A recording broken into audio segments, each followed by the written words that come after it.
정부가 어제 열린 민생토론회에서 단말기 유통법을 전면 폐지하고 대형 마트 영업 규제와 도서정가제를 개선하겠다고 발표했습니다.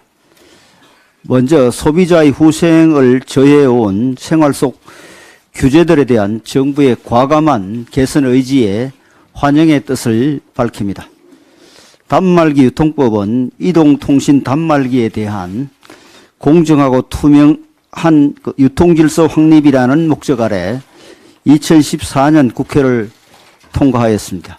하지만 보조금 경쟁을 제한함에 따라 통신사만 배불리고 소비자는 이전보다 더 비싸게 주고 휴대폰을 살 수밖에 없는 불합리한 결과가 나타났습니다. 또한 단통법은 소비자의 정보 격차에 따라 휴대폰 구입 가격이 달라지는 상황을 개선하려는 목적도 있었습니다.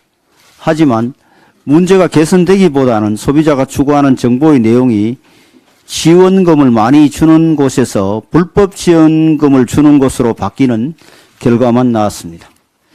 법이 의도한 정책 목적을 달성하지 못했을 뿐만 아니라 오히려 소비자 후생을 저해하고 있으므로 해당 법은 폐기하거나 개선하는 것이 국회의 당연한 책무입니다. 이미 우리 당에서 관련 법을 발의해 놓은 상태이기도 합니다. 정부도 규제 개혁에 적극적인 의사를 표한 만큼 국민들의 부담을 하루속히 덜어드릴 수 있도록 야당 또한 조속한 법안 심사와 의결에 협조해 주시기 바랍니다. 대형마트 영업 규제 또한 소비자의 불편에 비해 규제 실효성이 낮다는 문제가 있고 규제 도입 당시와 현재 유통산업 상황도 달라져 개선이 필요한 대표적인 생활 밀착형 규제입니다. 여러 규제 개선 방안 중 새벽 배송을 허용하는 유통산업발전법 개정안이 3년 동안 계류되어 있는 상황을 봐도 불합리한 규제와 소비자의 불편을 국회가 계속 방치하고 있다는 비난이 제기될 만합니다. 21대 국회 임기가 얼마 남지 않았습니다. 국민의 이 생활 부담을 덜어드리기 위한 규제 개선 법안만큼은 부디 여야가 뜻을 모아 신속히 처리할 수 있기를 바랍니다. 우리나라 초, 중, 고교생 1만 3천여 명을 대상으로 실시한 온라인 설문조사 결과가 발표되었는데 정치권에 주는 의미가 큽니다. 직업별 신뢰도를 조사한 결과를 보면 정치인은 학교 선생님, 검경, 판사, 언론인 등뿐만 아니라 공직자가 아닌 일반인들보다 신뢰를 받지 못하고 최하위권에 포함되어 있습니다. 정치권에 대한 미래 세대의 신뢰가 이처럼 바닥을 친 데에는 여야 모두 책임을 느껴야 합니다. 정치가 우리 현재 사회에 주어진 시급한 과제와 미래 비전을 이야기하지 않고 무분별한 인기 영합이나 골수 지지층만을 의식한 극단 발언으로 국민께 피로감만 안긴 지 오래입니다. 상대 정당에 대한 국민의 반감을 키우기에 온갖 근거 없는 음모론과 가짜 뉴스 유포는 물론이고 상황을 국회에서 과장된 연기를 펼치는 등 점점 막장 드라마화되어 간다는 국민적 비판이 컸습니다. 정치권의 몇몇 장면들은 웬만한 유튜브 영상보다도 더 자극적이니 미래 세대가 차라리 유튜브에 믿음이 간다고 말해도 할 말을 찾기 어렵게 되었습니다. 선거가 다가올수록 음모론과 정치적 도발의 수위는 높아지고 영상 조회수 따지듯 국민적 관심이 모이지 않는다 싶으면 다른 이슈로 갈아타버리는 주기도 짧아지고 있습니다. 지금 상황만 봐도 민주당은 이재명 대표 피습 사건과 관련해 경찰에 의한 은폐론이 주목받지 못하자 국무조정실에 대한 축소론을 들고 나오더니 이제는 국정원과 국가안보실 책임론을 주장하고 있습니다. 강승희 의원의 강제퇴장 사건도 마찬가지입니다. 관심만 끌 수 있다면 일부러 대통령을 도발하고 경호 시스템에 따른 조치를 또다시 정치 탄압으로 과장하는 억지스러운 일들이 이어지고 있습니다. 앞으로 선거까지 2달도 더 남았는데 앞으로 또 어떤 음모론과 자극적인 역할극이 펼쳐질지 걱정입니다. 민주당도 느끼는 바가 있다면 학생들 보기에도 부끄러운 정치는 이제 멈춰주길 바랍니다. 당 정책위는 우리 국민의 생생한 목소리를 총선 공약에 담아내기 위한 국민 플러스 공약 대전을 개최하였고 최종 수상자 19명을 선정하였습니다. 특히 이번 공모전은 그 응모 대상을 일반 국민과 당 소속 지방의원으로 구분하여 투트랙 방식으로 진행하였습니다. 그리고 수상작은 국민의힘 공약개발본부와 정책위 수석전문위원, 보좌진협의회 등으로 구성된 심사위원단이 블라인드 심사를 통해 선정했다는 말씀을 드립니다. 일반 국민을 대상으로 최종 수상작에 오른 공약을 보면 10건 중 8건이 복지와 관련된 것이었습니다. 그만큼 우리 국민들께서 일상생활에 접하는 부분에 대한 관심이 많다는 점을 알 수 있었습니다. 또 이를 개선하면 우리 공동체가 더 나은 방향으로 나아갈 수 있다는 생각을 하고 계시다는 것도 알 수 있었습니다. 영예의 대상은 복지 사각지대를 줄이는 임의 주소 발급 시스템이 선정되었습니다.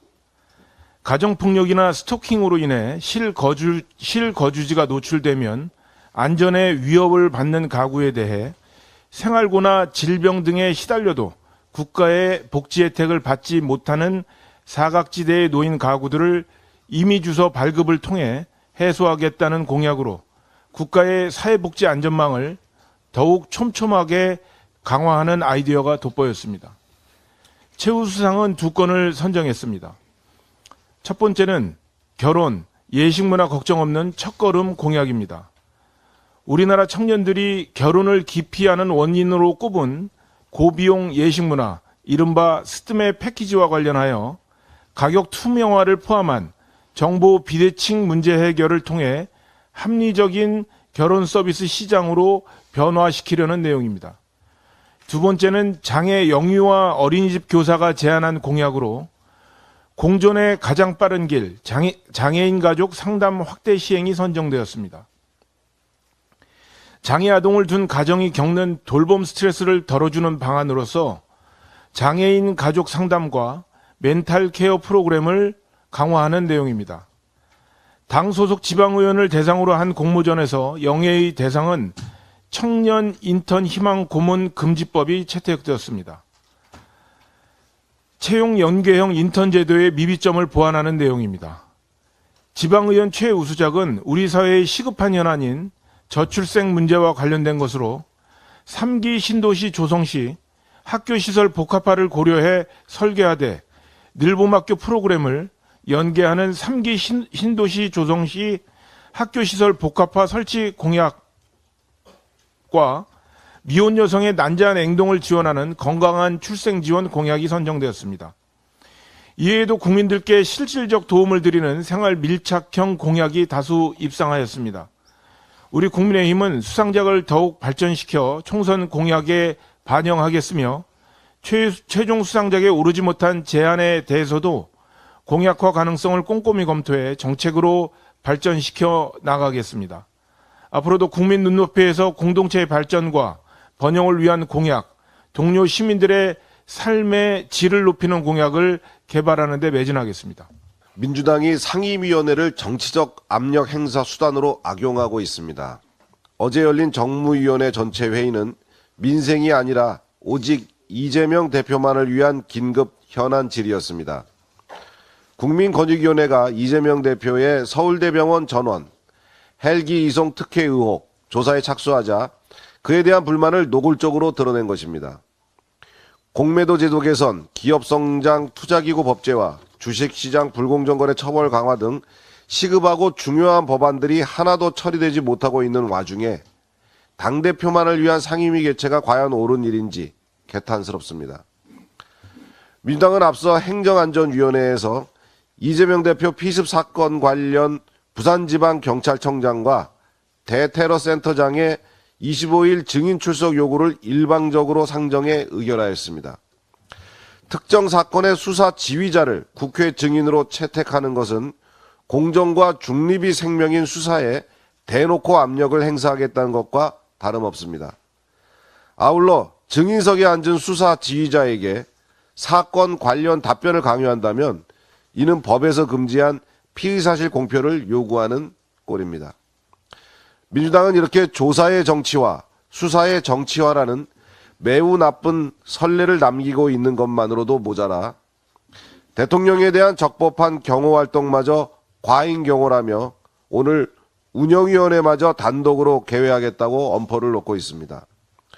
상임위원회는 국가적 현안과 법안을 논의하기 위한 것이지 특정 정당의 정파적 목적을 위해 존재하는 것이 아닙니다. 민주당은 선거를 앞두고 상임위를 정쟁의 수단으로 악용하는 행위를 즉각 멈춰야 합니다. 관련해서 한 말씀 드리겠습니다. 지금 상임위에 단독으로 이렇게 상임위를 소집해가지고 단독으로 소집하면 통상적으로 정부 기관에서 출석을 안 합니다. 안 하니까 정인을 또 채택을 하는 의결을 해서 편법을 동원한 이 단독 상임위 개최 시도를 지금 계속하고 있고 또 이해 충돌 소지가 있는 사안, 그러니까 현재 어떤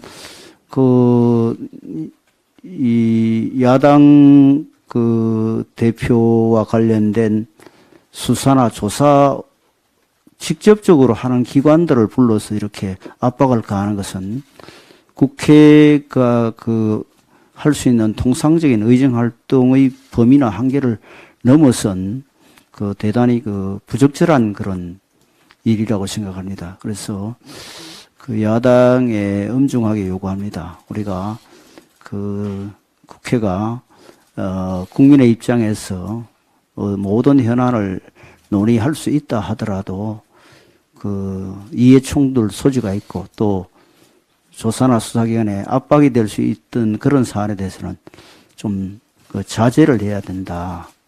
그것이 우리 정치하는 사람들의 기본적인 도리다 이렇게 생각을 합니다. 하여튼 민주당도 이런 이 국민적 우려를 인식하시고 자제할 것을 엄중히 요청을 드립니다.